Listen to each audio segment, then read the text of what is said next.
Hello, and welcome to Under 1000. My name's Thomas Flower, and each episode I'll read you a piece of super short fiction.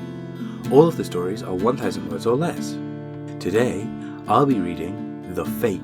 Please be aware that this story contains graphic descriptions of bodily harm, blood, and death. If that's likely to upset you or anyone that you're listening with, then you might want to skip this one.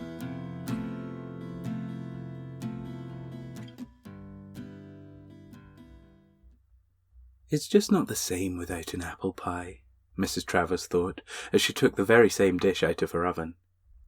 Sure, people had tried to update the village fete over the years, modernising it in one way or another and changing it as a younger crowd grew older, but Mrs. Travers knew that a nice apple pie would always be a necessary ingredient in the yearly festivities. Placing the pie on the side to cool, Mrs. Travers grabbed her coat and keys, eager to head down and see how preparations were coming along. Standing outside in her garden, she noted the bunting running down her street with joy. Something about the multicoloured flags flapping in the breeze indicated to her that this must be the very peak of summer. Greeting her neighbours as she passed them, Mrs. Travers scurried along to the village hall. She remembered all the fetes which had come before as she did so, and practically squirmed with glee that the time had come again so soon. After a brief, brisk walk, she stopped in front of the hall and surveyed the surrounding goings-on. There it all was, the marquee being erected, the stalls and games being set up, the sash and gown prepared for the reigning village king. The village king! That reminded her, the ceremony would be starting soon, not long after the final preparations had been finished. Mrs. Travers decided it would be best to make her own preparations and return as soon as possible. Back home, she checked the pie was ready once more, before throwing on a change of clothes and gathering the things she would need to take with her for the fete: a purse, an entry to the Flowers in Bloom competition, and a small pocket knife. She called on Mr. Travers, still upstairs in bed, to help her take the pie and flowers along. It was too much for one person to carry, and she refused to miss the beginning of the ceremony. After much mumbling and groaning, Mr. Travers obliged, and the two of them headed back to the village hall to watch the fete begin.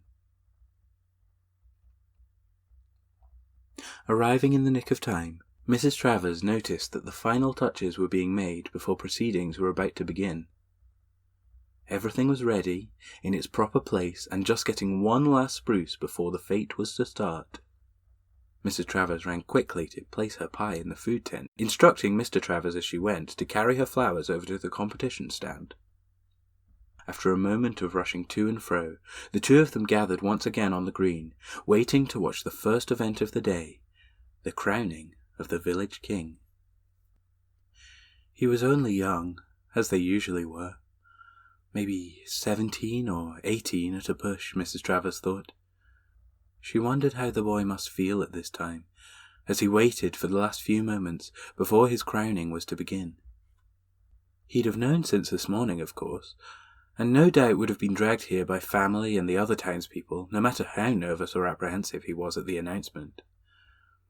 Still, it must be a surprise, Mrs. Travers reckoned to herself, feeling a brief wave of compassion for the timid young thing.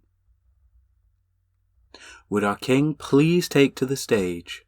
The words snapped her back to attention. Mrs. Travers waited with bated breath to watch the crowning, which would kick the day's festivities off with aplomb.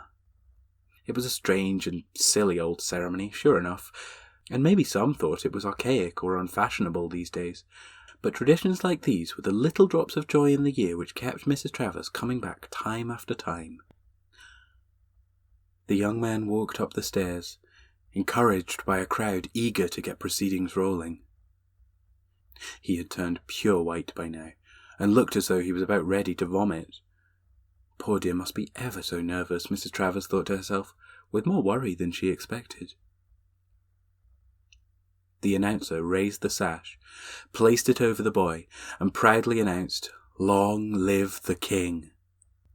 Taking the crown gingerly in his fingertips, he placed it on the young man's head. A loud and bloody scream filled the open space, bouncing off the walls of the town hall and echoing again and again in the townspeople's eardrums. Blood leaked rapidly from the new king's head, pouring down in thick, fast rivers and dripping through the cracks in the stage onto the grass below. The crown, a jagged iron adornment, sat almost sarcastically on top of the young boy's head, gleaming cheerfully in the sunlight as it bored even deeper into his skull. Baying for blood, the townspeople cheered eagerly for his swift demise so that the fete could begin properly. Taking an assortment of knives out of various bags and pockets, they began slashing at the boy, cutting away his clothes and making deep and vicious incisions in his skin, drawing blood as merrily as though they were pouring wine. Keen to join in the festivities, Mrs. Travers grabbed her own small knife and began cutting away merrily alongside neighbours and friends alike. Soon it was over. The body lay cold, barely a drop of blood left inside. The grass was painted a brownish red from the crowning ceremony. The townspeople looked at each other happily, pleased that another year's fete had begun so successfully. It was the old traditions. That's what made this time of year so special, Mrs. Travers thought. What would this time be without the rituals and practices which tied these people together with generations of their ancestors, after all? Yes, the old ways were important to her. That and apple pie.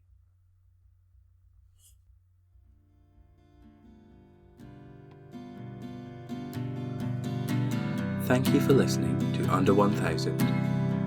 I'm your host, Thomas Flower. To follow the show online, look for Under 1000 Pod on Twitter or Facebook. If you'd like to support the show on Patreon, go to patreon.com/under1000pod, where you can sign up for bonus content and a thank you to be read during these credits. The theme music is an instrumental version of In Between Days by Nick Tate and the Sharks. To hear the full song and more from the same EP, go to Nick Tate, NICTATE, and thesharks.bandcamp.com, or search for them on your favourite streaming platform. I hope you enjoyed this episode, and that you'll join me again soon for some more super short fiction.